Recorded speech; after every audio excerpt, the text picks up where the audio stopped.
जिसका डर था वही अब असल में हो गया है। ईरान की गैस पर इजराइल ने अटैक किया तो अब ईरान ने गैस की तबाही शुरू कर दी है।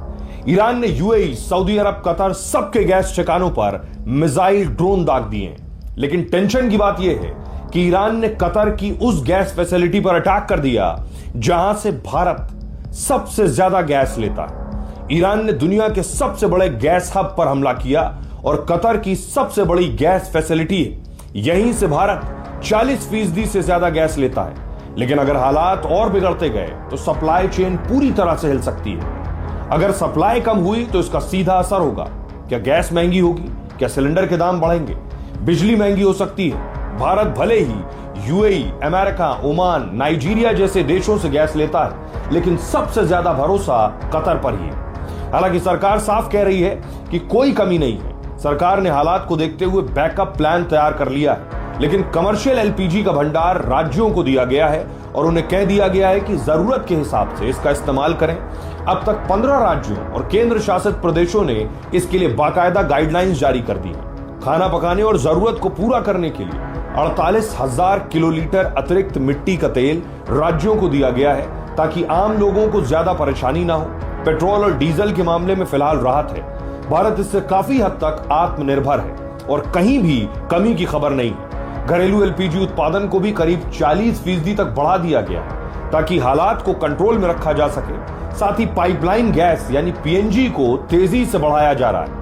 जो लोग कनेक्शन लेना चाहते हैं उन्हें तुरंत कनेक्शन देने के निर्देश दिए गए हैं और जिनके पास पहले से पीएनजी कनेक्शन है उन्हें एलपीजी सिलेंडर सरेंडर करने को कहा गया है ताकि जरूरतमंद लोगों तक गैस पहुंच सके। सरकार अब शहरी क्षेत्रों में कमर्शियल यूजर्स को भी एलपीजी से पाइप वाली गैस पर स्विच करने के लिए प्रोत्साहित कर रही है। इसके लिए आसान कनेक्शन प्रक्रिया और प्रोत्साहन की पेशकश की जा रही है। ऑनलाइन एलपीजी बुकिंग लगभग 94% तक बढ़ गई है, जबकि सरकारी सहायता से कई राज्यों में व्यावसायिक आपूर्ति फिर से शुरू हो गई है। केंद्र सरकार ने अब राज्य में कमर्शियल एलपीजी आपूर्ति को 30% तक बढ़ाने की पेशकश की है। अब एक और खतरनाक चीज जो सामने आ रही है वो है ठगी। गैस की किल्लत की खबरों के बीच ठग भी एक्टिव हो गए। लोगों को केवाईसी के नाम पर मैसेज भेजे जा रहे हैं, आपका कनेक्शन बंद हो जाएगा, तुरंत लिंक पर क्लिक करें। और जैसे ही आप लिंक पर क्लिक करते हैं आपके फोन में एपीके फाइल डाउनलोड हो जाती है और आपका पूरा मोबाइल हैक हो जाता है। इंडेन और एचपी जैसी कंपनियों के नाम पर नकली वेबसाइट्स बनाई जा रही हैं।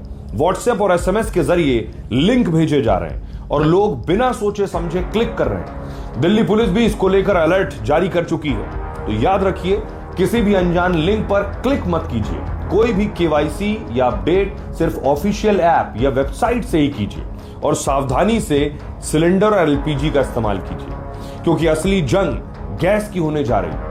ईरान ने कतर एनर्जी की रास लफान इंडस्ट्रियल सिटी पर हमला किया, जहां से पूरी दुनिया को एलएनजी यानी लिक्विफाइड नेचुरल गैस सप्लाई होती है।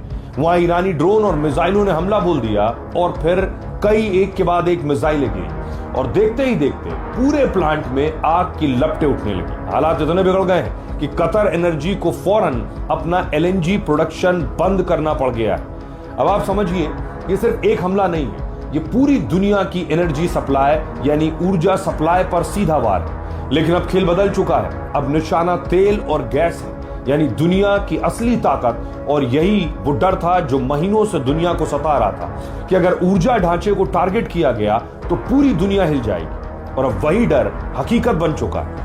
ईरान ने न सिर्फ हमला किया बल्कि आगे और हमलों की खुली धमकी भी दे दी है। इसका असर भारत पर भी पड़ेगा, क्योंकि भारत की गैस जरूरतों का सबसे बड़ा हिस्सा कतर से आता है। क्योंकि 47% एलएनजी भारत कतर से आयात करता है और हर साल लगभग 27 मिलियन टन एलएनजी भारत से मंगाता है, जिसमें से करीब 12 से 13 मिलियन टन सिर्फ कतर से आता है। अब अगर कतर में ही गैस प्लांट बंद होने लगे तो इसका मतलब भारत में गैस सप्लाई पर सीधा असर। और हॉर्मुज स्ट्रेट के आसपास पहले से तनाव बना हुआ है। भारत के कई गैस टैंकर समंदर में ही फंसे हुए हैं, यानी नया माल आना मुश्किल है और जो पहले से आ रहा था वो भी अटक गया है। भारत लगातार कोशिश कर रहा है कि बातचीत के जरिए अपने जहाजों को वहां से निकाले और जो आस पड़ोस के मुल्कों ने गैस और तेल की किल्लत झेली है वो भारत में स्थिति पैदा ना हो, इसकी पूरी कोशिश है और सरकार ये भरोसा दिला रही है कि उन्होंने पूरे इंतजाम पहले से कर रखे हैं।